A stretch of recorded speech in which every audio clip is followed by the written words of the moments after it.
और दोस्तों, मेरा नाम अली रजा है। मेरा नाम वकार है। मेरा नाम अली है। मेरा नाम आमिर। यार, महाभारत का 210 का नेक्स्ट एपिसोड मिला है, तो हम वो देखते हैं, तो प्ले करते हैं बिना देरी के। यार, आत्मा तो सर्वव्यापी है, अचल, स्थिर है, सनातन है। पुराना वस्त्र त्याग कर जैसे मनुष्य नया वस्त्र धारण करता है, वैसे ही आत्मा पुराना शरीर छोड़कर बार बार नया शरीर धारण करती है। परंतु माधव, मैं तो जगत का अनुभव अपने शरीर के माध्यम से ही करता हूं। स्वयं को देह न जानकर मैं आत्मा कैसे जान सकता हूं? स्वयं को आत्मा के रूप में जानना असंभव भी नहीं पार्थ। अंध भी जीते हैं, गूंगे भी जीते हैं, जिनके पास हाथ पैर नहीं होते वो भी जीते हैं। स्पष्ट कि शरीर मनुष्य नहीं, जिसकी चेतना चली जाती है, जिसे मूर्छा आ जाती है, वो भी जीवित रहता है। इसलिए स्पष्ट है कि मनुष्य का चेतन तत्व वो भी शरीर नहीं। इसी प्रकार जो व्यक्ति अपने भीतर खोज करता है, मैं इंद्रियां नहीं, शरीर नहीं, भावनाएं नहीं, विचार नहीं, ज्ञान भी मैं नहीं, जो ये समझता जाता है, वो अंत में स्वयं को आत्मा के रूप में जान भी लेता है।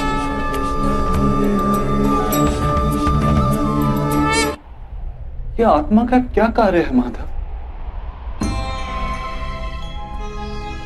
जब पर ब्रह्म के भाग हुए, पुरुष तथा प्रकृति बने, तब पुरुष अर्थात परमात्मा के अंश ने आत्मा बनकर प्रकृति की प्रत्येक वस्तु में वास किया।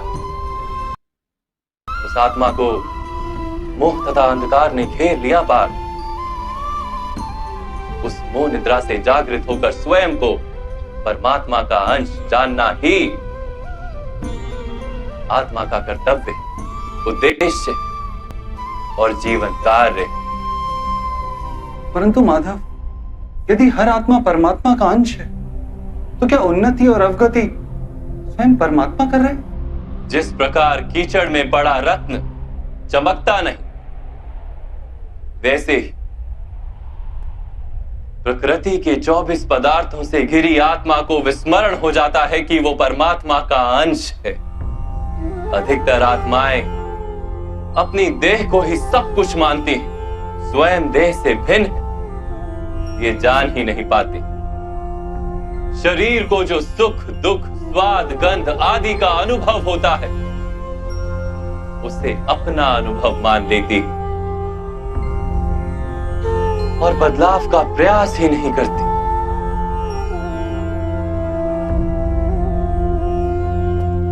जो आत्माएं बदलाव का प्रयत्न नहीं करती,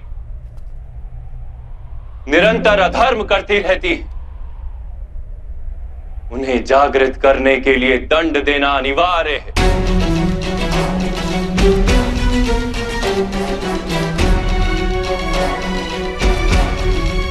तुम भी ये जान लो पार्थ कि तुम शरीर नहीं, केवल एक आत्मा हो। इस रणभूमि में दिखाई देने वाला प्रत्येक योद्धा वो नहीं जो तुम उन्हें मानते हो। कुछ समय के लिए इन सब ने शरीर में वास किया,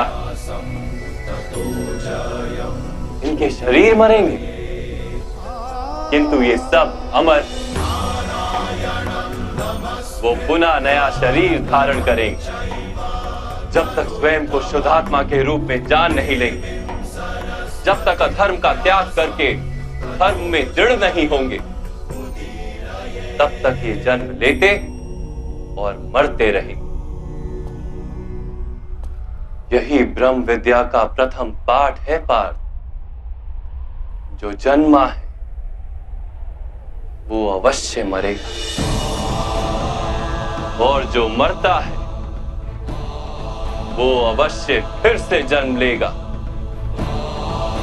इस महाज्ञान को सांख्य योग कहते हैं।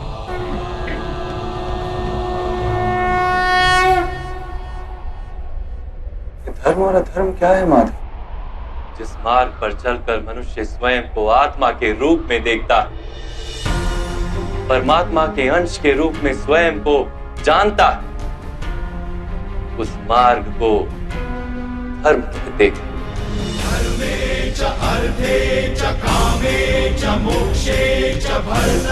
जब मनुष्य स्वयं को परमात्मा के अंश के रूप में जान लेता है,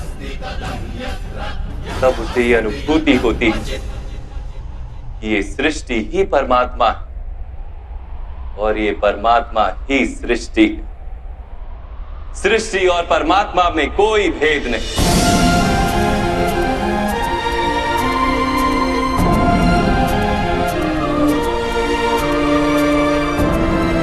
जो मनुष्य ये जान लेता है, वो दूसरे मनुष्य और प्राणियों की ओर निर्दयी और कठोर नहीं होता।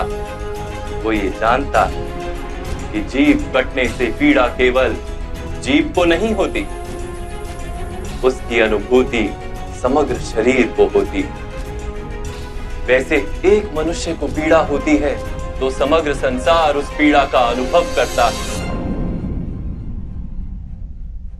जब तक संसार में एक मनुष्य भी पीड़ित है, तब तक वास्तव में किसी का भी सुख संपूर्ण नहीं। ये जानने पर मनुष्य का मन करुणा से भर जाए, उसे धर्म कहते हैं।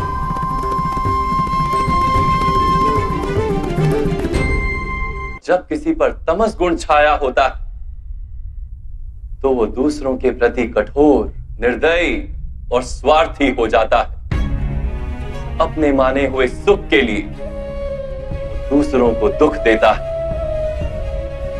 परमात्मा की ओर गति नहीं हो पाती उसकी, अर्थात अधर्म परमात्मा से दूर ले जाने वाले मार्ग का नाम। अर्थात अधर्म तो अज्ञान का दूसरा नाम। तो फिर अज्ञानी के प्रति तो दया होनी आवश्यक है ना? दंड का क्या तात्पर्य है?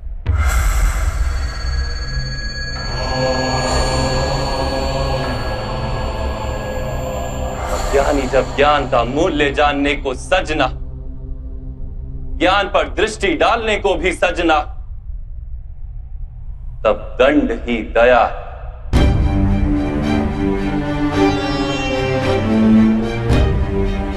उसके प्रति भी और दूसरों के प्रति भी।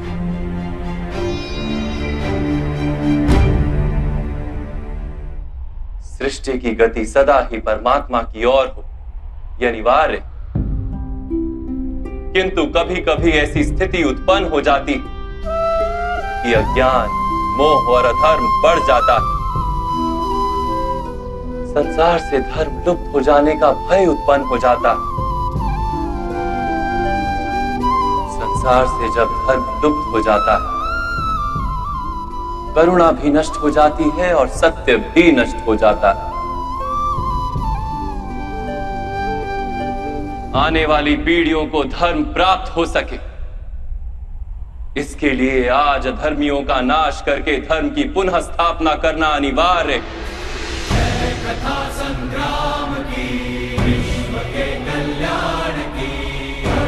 आज भी ऐसी ही स्थिति है पार्थ, और धर्म स्थापना का कर्तव्य तुम्हारा है।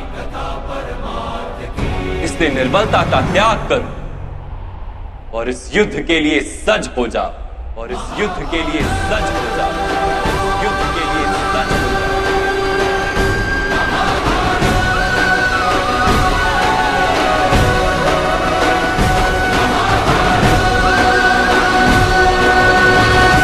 परंतु मेरे हाथों हत्याएं होंगी माधव। मेरे कारण किसी के प्राण जाएंगे तो मेरे अंतर की करुणा का नाश नहीं हो जाएगा? और यदि धर्म का आधार करुणा है, तो क्या मेरी आत्मा धर्मी नहीं हो जाएगी?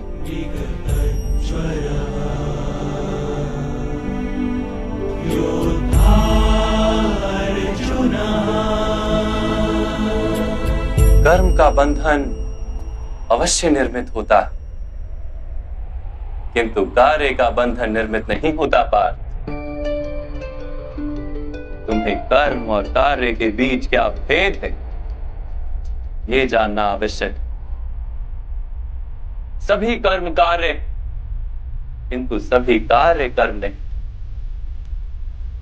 कर्म उस कार्य को कहते हैं जिसके साथ फल की आशा जुड़ी। मनुष्य जब भी सुख की, संपत्ति, प्रशंसा की आशा रखकर कोई कार्य करता तो वो उस कार्य के फल से बंध जाता।